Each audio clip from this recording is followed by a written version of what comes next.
Olá, terceira série, tudo bem com vocês? Eu sou a professora Fran, a gente vai começar a nossa 35ª aula já. Vocês lembram que a gente comentou na aula passada? A gente estava falando das teorias de evolução e a gente começou falando do Lamarck, do lamarckismo, né? Comentou lá que as teorias dele, ele acreditava lá, defendia a lei do uso e desuso, né? Que quanto mais você utiliza uma estrutura no seu corpo, mais ela se desenvolve. E a lei da herança dos caracteres adquiridos, que essas características que você desenvolveu, que você, atrofiou no caso, são passados para os seus descendentes. Hoje a gente vai ver mais duas teorias. Mas antes vamos ver aqui quais são os objetivos da aula de hoje. Conhecer outras teorias evolutivas, no caso do darwinismo, e a teoria sintética da evolução. Então vamos começar direto com um quiz para ver se você lembra bem certinho do Lamarck. Segundo o lamarckismo, os organismos são selecionados pelo meio onde vivem? Letra B, os organismos são imutáveis ao longo das gerações? Letra C, os organismos se adaptam ao meio onde vivem? Ou letra D, os organismos surgem de outros organismos?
E aí, gente, fácil, né? Então, o que o Lamarck falava? Ele falava que os organismos se adaptam ao meio, né? Então, letra C, que o organismo, então, ele é forçado a se modificar para se adaptar ao meio onde ele vive, certo? Lembraram disso? Se não lembrem, vejam de volta, porque essa parte é muito importante. Hoje, então, a gente vai começar pelo darwinismo.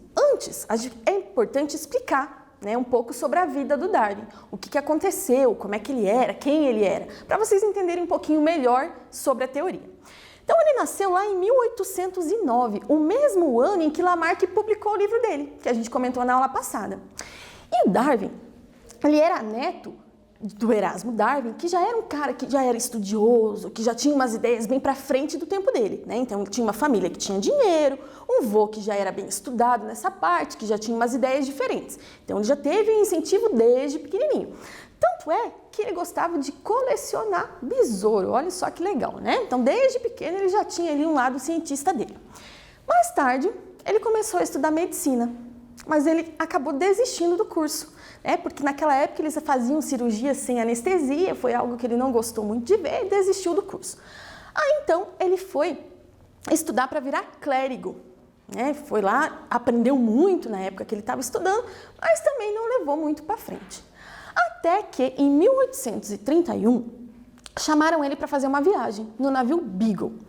Naquela época, todos os navios saíam e levavam um naturalista junto, que era alguém que estudava as coisas dos continentes, dos países onde eles estavam passando, né? Estudava a parte de geologia, de zoologia, botânica, e estudando as coisas relacionadas ao meio ambiente naquela época, que estava tudo sendo descoberto, né? Então, ele foi. A viagem era para durar 2 anos, durou 5, então ele coletou muita coisa, ele passou inclusive aqui pelo Brasil, né? Então passou aqui pela América do Sul, ali pelo Brasil, Uruguai, Chile e Argentina, onde ele fez um monte de anotação, um monte de observações bem importantes. Aqui no Brasil, uma das coisas que se destacou, né, além da exuberância do país, que ele ficou encantado com a quantidade de espécies diferentes, ele ficou chocado com a escravidão, né, porque a Inglaterra, o país dele, já tinha abolido a escravidão. Então ele chegou aqui, ficou bem chocado e falou que não ia mais voltar para o Brasil. Mas acabou voltando, porque depois da viagem teve que passar por aqui de volta. Depois, ali em 1834, ele passou lá pela Patagônia, onde ele viu o fóssil de preguiça gigante. E ele conseguiu relacionar, tipo, que o fóssil era muito parecido com animais que ainda existiam aqui. E daí ele já foi, né, pensando por que era parecido, como é que ele explicaria aquilo. Em 1835, ele passou por Galápagos. Galápagos foi bem importante para ele, né? Lá ele observou as tartarugas gigantes de Galápagos, começou a ver que cada ilha tinha uma tartaruga com uma característica um pouquinho diferente, apesar de elas serem muito parecidas. Observou os pássaros também, né? Os tentilhões, que ele viu que cada um tinha um tipo de bico diferente, né? E que ele relacionava ali com um tipo de alimento. E daí ele começou a ficar curioso. Por que eles eram parecidos, mas tinham aquelas pequenas diferenças, né, que geralmente é de acordo com o que o animal se alimentava. E ele voltou então para a Inglaterra em 1836. E a partir de então ele já começou, né, a escrever, a pensar sobre tudo isso que ele viu durante a viagem dele. Em 1838 ele leu, né, um ensaio do Thomas Malthus, que falava assim, ó, que o alimento, né, a capacidade de produzir alimento da população mundial crescia em PA, mas que a população em geral crescia em PG, né? Progressão geométrica e aritmética lá da matemática que a gente não vai entrar em detalhe. Mas se vocês olharem o gráfico, chega uma parte que a população é muito maior do que a capacidade de produzir alimentos. Então, né, por esse ensaio, ficou claro que a partir desse momento ali algumas pessoas iam ficar com fome e iam acabar morrendo. A partir disso, então, Darwin teve um clique ali, do tipo, então isso pode estar envolvido, né, com a evolução das espécies, que era o que ele estava estudando. Em 1839, ele casou com a prima dele, a Emma, né? Naquela época era muito comum ter casamento entre primos. Ele passou 20 anos da vida dele escrevendo sobre a teoria dele da evolução. Então, 20 anos escrevendo. Mas ele não tinha muita coragem de publicar, porque naquela época a igreja tinha uns princípios, né, muito dela ali, qualquer um que discordasse era visto de um jeito meio estranho pela sociedade, às vezes sofria até muito, né, inclusive morriam às vezes, né, por conta das coisas que eles pensavam diferentes da igreja. E a esposa dele era muito religiosa, então ele também não queria muito magoar a esposa dele. Até que, em 1858, um outro naturalista chamado Wallace mandou uma carta para ele dizendo coisas que ele estava estudando. Wallace também fez uma viagem até um pouco parecida com a de Darwin, também passou pelo Brasil, também passou pelas Américas aqui. E quando Darwin leu aquela carta, ele ficou assustado, porque o Wallace estava escrevendo para ele exatamente aquilo que ele estava pensando, aquilo que ele estava escrevendo durante 20 anos. E ele percebeu que se ele não publicasse logo suas ideias, quem publicaria seria o Wallace. Então, no ano seguinte, ele acabou publicando o livro dele, que é A Origem das Espécies, né? Lógico que não é esse aqui, né, é uma versão um pouco mais atualizada, mas ele escreveu, né? Então, ele escreveu esse livro que é bem legal, ele é considerado hoje um dos maiores cientistas da história, né? Porque apesar da teoria dele parecer muito simples, foi algo muito bem pensado, né? E muito bem baseado. O Wallace também pensou sobre isso, mas ele ainda não tinha um livro escrito. O Darwin já tinha um livro pronto, só para publicar. Então, no ano seguinte, ele publicou. O livro dele esgotou, né? Nos primeiros dias ali. Tem gente que diz que nem era tanto por causa do livro dele, que era um outro que estava ali, que tinha um combo, comprava um, ganhava o outro, né? Saía na promoção. Mas tem outras pessoas que dizem que, tipo, a teoria dele era algo que afrontava a sociedade na época. Então, vamos ler para ver o que esse cara está dizendo. Enfim, ele morreu ali em 1882. Muita gente fica aí nessa que o Wallace roubou as ideias de Darwin, mas não foi nada disso. Eles pensaram coisas parecidas em épocas parecidas, tá? Então, morreu em 1882. Dizem que foi por causa da doença de Chagas. E desconfia-se que ele pegou a doença aqui no Brasil. Então, olha só, né? A gente conseguiu matar o Darwin. Brincadeira, né? Mas ele acabou morrendo dessa doença, então, por problemas de coração.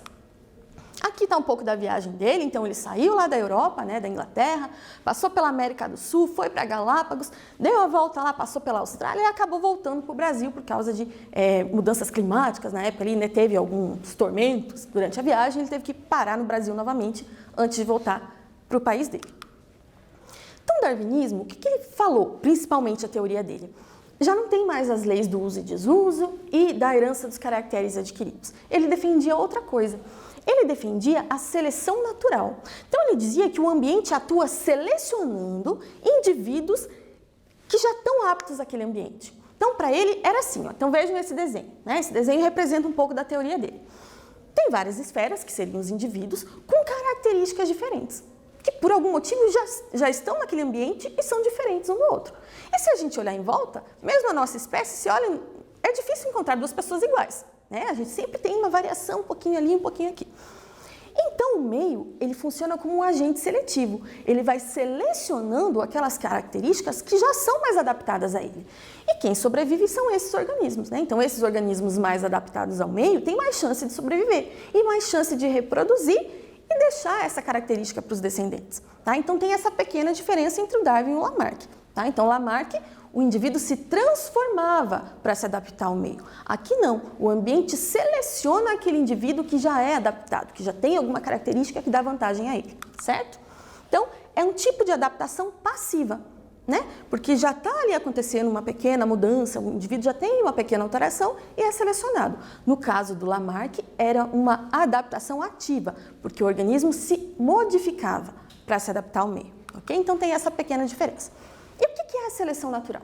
Então, vamos tentar explicar por esse desenho aqui. Então, vejam. Aqui vocês estão vendo, né, uma ave, um monte de ratinho ali no ambiente. A terra ali é mais escura, a gente tem ratos que são mais escuros e ratinhos mais claros. Essa ave de rapina está voando ali, está com fome, ela vai atacar a comida dela, que é o rato. Ela vê de longe os ratos mais claros. Então, ela acaba, né, não que ela não possa comer, que ela não possa se alimentar do rato mais escuro, mas ela vê de longe o mais claro, ele tem mais chance de ser devorado, de ser atacado pela ave. Aos poucos, a gente começa a ver que a população vai se modificando. Ó. A maior parte dos ratinhos que estão naquela população são os ratos escuros. Por quê? Porque eles foram menos predados no começo, tiveram mais chance de reproduzir e os filhotes dele nasceram com essas características, né, que eram mais adaptadas ao meio. Mas vamos pensar junto aqui. Faz de conta que acontece alguma mudança ambiental. E por algum motivo, esse solo que está mais escuro passa a ficar mais claro. Qual vai ser o ratinho que vai ser beneficiado? Vai mudar, né? Vai ser o ratinho mais claro. Então vejam que essa adaptação ao meio é algo que depende do meio naquele momento. O meio ambiente hoje pode não estar igual amanhã, né? Então sempre vai estar dependendo das alterações do meio também. Então vejam, as espécies está dizendo aqui que tem um alto potencial reprodutivo. Os fatores ambientais são ditos limitantes, então eles limitam a sobrevivência dessa espécie e selecionam as características dos mais aptos. Os mais aptos sobrevivem e reproduzem, os menos aptos têm mais chance de morrer e não conseguem reproduzir, tá? Então tá aqui a seleção natural. Um exercício sobre isso agora então. Darwin e Lamarck tentaram de formas diferentes explicar a evolução dos organismos ao longo do tempo. O que a teoria de ambos tinha em comum no que se refere à interação entre o organismo e seus ambientes? Letra A, mutação. Letra B, adaptação. Letra C, seleção natural. Ou letra D, recombinação gênica?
aí, gente, o que Lamarck e Darwin têm em comum? Vamos ver aqui. Mutação, nenhum dos dois tinha conhecimento sobre genética. Então, já elimina a letra A e a letra D, por consequência, né? Seleção natural? A seleção natural, quem falou foi Darwin. Lamarck também não falou nada sobre isso. Então, o que os dois têm em comum? Adaptação. Só que um defendia a adaptação ativa, que é aquele que o organismo se transforma propositalmente para se adaptar ao meio, e o outro a adaptação passiva, que é aquele que o organismo já tem diferença de um para o outro e aquele que é mais apto é selecionado. Tudo bem? Então vamos aqui, ó, de volta. Olha só esse GIF, mostrando ali então nosso camaleão comendo os insetos. Então veja que ele acaba comendo aqueles que se destacam na coloração da folha. Aqueles que têm uma cor mais parecida com a folha, ele demora mais para enxergar. Então ele acaba predando menos. Isso é um tipo de seleção natural. Ó. Então o fator limitante nesse caso é o predador. Então o predador ele vai se alimentar daqueles organismos que estão mais destacados em relação aos outros, né? Mesma coisa, se por acaso essa folha começasse a envelhecer, mudar de cor, ficar mais marrom, aí ele enxergaria melhor o verde. Então, teria mudado ali o fator limitante, ele estaria atuando sobre outro organismo, certo? Outro exemplo aqui, da girafa, né? Já que a gente falou bastante de girafa no caso do Lamarck. Vamos lembrar que nenhum deles falou direito de girafa, mas que é um exemplo mais didático para a gente entender. Então, Lamarck, o que ele dizia? Que as girafas, elas iam esticando o pescoço para poder alcançar o galho das árvores. E conforme elas iam fazendo isso, o pescoço ia crescendo, porque elas estavam utilizando muito aquele órgão, né? Essa parte do corpo. E que elas iam passando essa característica para os descendentes. Já o Darwin, o que ele está dizendo aqui? O que ele fala? Né? Que no ambiente já existem naturalmente organismos mais altos, mais baixos, estatura média. E que aqueles que são mais altos têm mais acesso ao alimento. E esses organismos, então, eles têm mais chance de sobreviver e de reproduzir. Com o passar do tempo, aqui no caso, então, o fator limitante é o nosso alimento, com o passar do tempo, o que vai acontecer? As girafas menores, aquelas que tinham menos acesso ao alimento, acabam morrendo, né? Porque elas não conseguiram, então, acesso a algo que é importante para a vida delas. Então, as mais altas vão sendo selecionadas pelo ambiente. Por isso que a gente já não encontra a girafa com o pescoço curto, né? Porque elas foram eliminadas pelo próprio ambiente, que selecionou as girafas mais altas, certo? Então, e para ele aqui, então, veja só, ele acredita na extinção. Lembra que a gente comentou que Lamarck não acreditava na extinção, que ele explicava os fósseis que ele ia encontrando como sendo tipo, aqui ó, o organismo ele conseguiu se transformar, se modificar, por isso que ele está diferente? Aqui não, ó, aqui ele acredita na extinção. Então esses organismos que eram diferenciados ali foram extintos ao longo do tempo, né? Essas populações com pescoço menor, por exemplo. Veja só, esse desenho aqui é chamado de árvore da vida, né? Tá lá no livro do Darwin. O que ele está dizendo aqui? Se vocês, né, observarem aqui, tem o número 1 e umas letras aqui. Essa árvore, então, aqui seria a nossa raiz e está dizendo que todos os organismos surgiram a partir de um único organismo. Todos os seres vivos têm um ancestral comum. Então, a gente, né, é parente desde a bactéria, do fungo, do protozoário, a gente tem um parentesco lá atrás, bem distante, mas tem um parentesco com todas as formas de vida do planeta. Que a gente já falou disso nas aulas anteriores também sobre a origem da vida, certo? Então, o próprio Darwin ele já pensou sobre isso e ele esquematizou um desenho falando sobre isso. A gente vai ter uma aula só para falar de cladogênese, onde eu vou explicar melhor essa árvore aqui, tá? Hoje só para citar. Então, veja, né? Aqui está mostrando, então, que todos têm um ancestral comum e que vai formando, então, esses galhos. Esses galhos seriam as espécies que apareceram ao longo da evolução, tá? Então, vamos lá. Mais um exercício. Para Darwin, todos os seres vivos apresentam certo grau de parentesco, que é o que a gente acabou de falar. Isso ocorre porque todos os organismos, letra A, passaram por processos de seleção natural, letra B, passaram por processo de convergência adaptativa, letra C, possuem um ancestral comum, letra D, possuem a capacidade de hereditariedade ou letra E, passaram por mutações direcionais.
essa tá bem tranquila, né? Por que todo mundo apresenta um certo grau de parentesco? Porque todos possuem um ancestral comum, porque acredita-se que a vida surge na Terra uma única vez, né? Segundo a teoria aqui.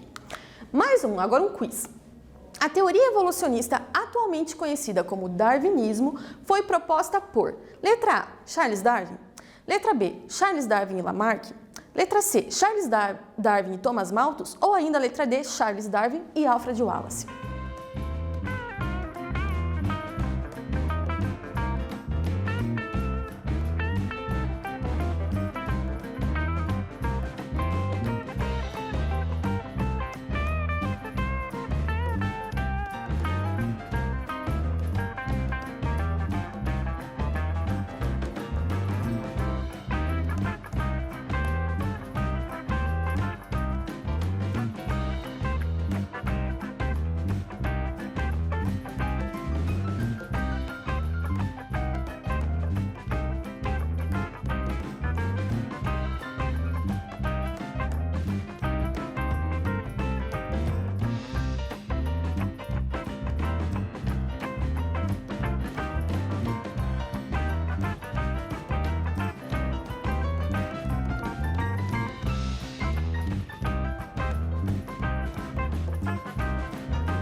E aí, gente, tava fácil também, talvez tenha tido uma pegadinha aí, ó. Quem é que então falou sobre essa teoria evolucionista do Darwin?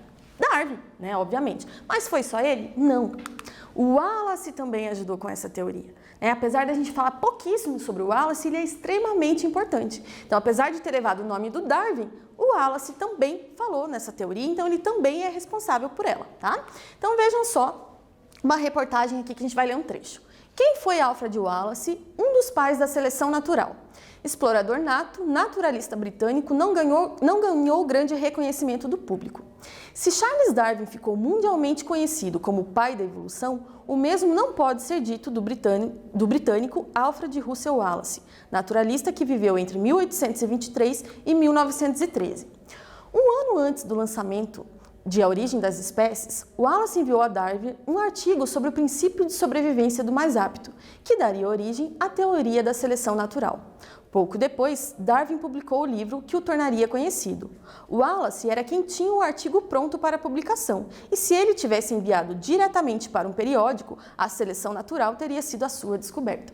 Então vejam, ambos são muito importantes para essa teoria, tá? Eles pensaram de forma independente, lógico que eles leram coisas parecidas, trocaram algumas informações ali, mas eles pensaram de forma independente algo muito parecido sobre a seleção natural, tá? Então levou o nome do Darwin, mas o Wallace é muito importante, apesar de não ser reconhecido. Então na nossa aula a gente vai reconhecer a importância do Wallace, muito importante também, e outra, gente, o Wallace ainda tinha uma vida totalmente diferente do Darwin.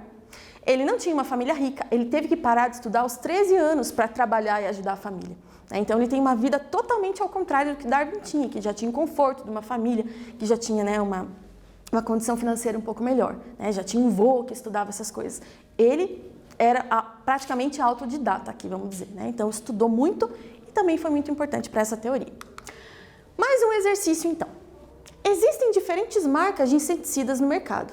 Após determinado tempo, esses produtos podem perder o efeito e os laboratórios dos fabricantes devem descobrir outros compostos mais eficazes contra os diferentes insetos. De acordo com a teoria de Darwin, os inseticidas Letra A. Induzem o aparecimento de insetos resistentes a essa característica e essa característica é transferida aos descendentes?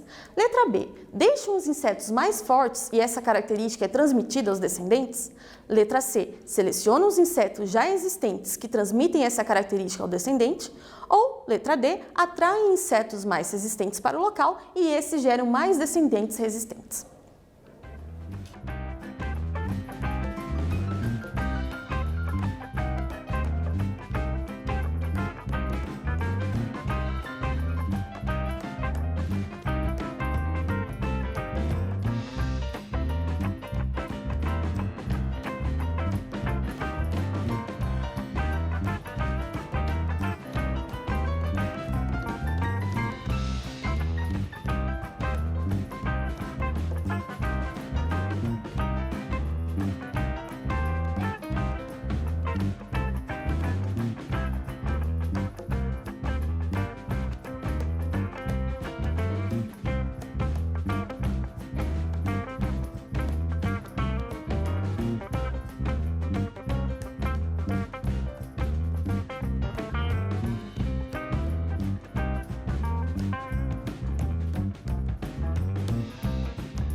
E aí, gente, conseguiram?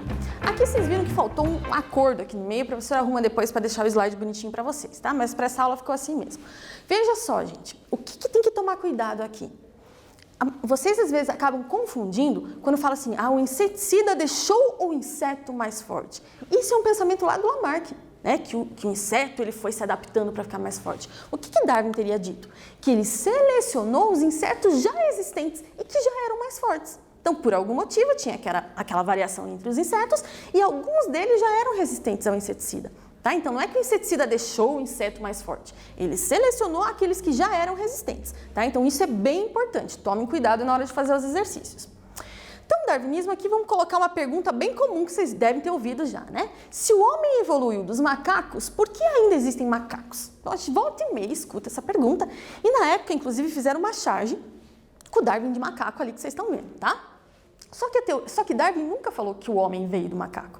O que ele disse? Segundo aquela árvore da vida que a gente viu lá, que o homem e o macaco, eles têm um ancestral em comum. Então, nós não evoluímos dos macacos, mas nós e os macacos temos um ancestral comum, que não é nem homem nem macaco. Que já não existe mais. Então, a evolução não aconteceu dessa forma aqui, de uma forma linear, o macaco se transformou em homem. O que aconteceu, que o ancestral, comum aos dois, um outro tipo de primata, acabou divergindo, uma parte da população foi para um lado da África, outra parte da população foi para o outro lado da África e acabou gerando duas espécies diferentes, né? Ou mais até, mas aqui no caso o homem e o chimpanzé. Tudo bem? Então, a gente não veio do macaco, a gente é primo dos macacos, né? A gente tem um ancestral comum, vamos dizer assim. Outra pergunta aqui, ó. Qual a origem das variações na população? Darwin não sabia explicar isso. Então, se a teoria dele tinha um furo, era esse. Da onde surgiram essas variações na população? Por que eu não sou igual a você? Por que você não é igual ao seu pai e sua mãe, apesar, né, de ter sido gerado por eles? Aí vem a explicação de uma outra teoria. Então, vamos primeiro falar sobre isso aqui, para ver se vocês conseguem identificar isso para mim. Qual a origem das variações na população? Letra A, a seleção natural e o evolucionismo. Letra B, a seleção natural e a lei do uso e desuso. Letra C, mutação e reprodução assexuada. Ou letra D, mutação e recombinação gênica.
E aí, gente? Lógico que eu não expliquei isso para vocês ainda, então talvez você tenha ficado na dúvida, mas talvez você já tenha conseguido pensar em tudo que a gente já estudou sobre genética. O que causa essas variações? Mutação e recombinação gênica. Só que na época do Darwin não tinha sido descoberto nada de genética ainda. Tá? Então, cuidado, quando você vê um exercício dizendo que Darwin falou sobre mutação, sobre qualquer coisa de genética, é mentira, porque Darwin não tinha esses conhecimentos. Isso surgiu muito mais tarde com Mendel, que a gente já estudou, certo? Então, tomem cuidado, o darwinismo não explica a origem das variações, porque não tem conhecimento de genética. Então, olha só. A variação nas populações se dá por esses dois motivos, mutação e recombinação gênica, que acontecem no crossing over dos gametas. Lembra que a gente falou que eles trocam um pedacinho ali entre as cromátides irmãs? Isso tudo gera variabilidade genética. Tá? Então, tanto a mutação quanto a recombinação gênica são importantes para a evolução. Mais um quiz aqui então. Qual das opções abaixo não representa o darwinismo? Letra A, seleção natural. Letra B, o meio seleciona os organismos mais aptos. Letra C, mutação e recombinação gênica. Ou letra D, as espécies se modificam ao longo do tempo.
Essa estava fácil também, né, gente? Eu acabei de falar para vocês, ó, Darwin não falou de mutação nem de recombinação gênica. Então, tranquilo, né? Quem falou sobre isso, então? Essa outra teoria aqui, a teoria sintética da evolução, também chamada de teoria moderna da evolução, ou mais conhecida ainda como neodarwinismo. Tá? Então pode receber esses 3 nomes. Então, no caso da teoria sintética da evolução, ela não discorda de nada do Darwin nem do Wallace lá no caso. Então ela concorda com o darwinismo. Só que ela acrescenta as ideias da genética. Então olha que bonitinho esse desenho aqui, esse quadrinho. Está mostrando Darwin com a parte ali da seleção natural e Mendel entrando com o que faltava no quebra-cabeça, ali, que é a parte da genética. Então Lamarck falou sobre a teoria do lamarckismo. Darwin e Wallace do darwinismo. Quem propôs a teoria sintética da evolução ou o neodarwinismo? Aqui não tem um cientista só, nem 2 no caso, né? Aqui foi tanto o Wallace, quanto o Darwin, quanto todos os outros cientistas que ainda estudam sobre isso e todo ano acabam descobrindo coisas novas, tá? Então, no caso da teoria sintética da evolução, são vários cientistas. A gente não tem nome para 1 ou 2 para destacar aqui, tudo bem? Então, o que é importante saber? Pega a teoria do darwinismo e acrescenta os conceitos de genética. E outros conceitos também, né? Mas o mais importante de lembrar é genética. Então, mais um quiz aqui. Quem foram os autores da teoria sintética da evolução? Letra A, Charles Darwin e Mendel. Letra B, Charles Darwin, Wallace e Mendel. Letra C, Darwin, Lamarck e Mendel, ou ainda vários autores.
Esse aqui eu já tinha dado a resposta para vocês antes de passar o exercício, né? Então não pode ter errado. Então, vários autores, gente, tá? Não pode esquecer disso.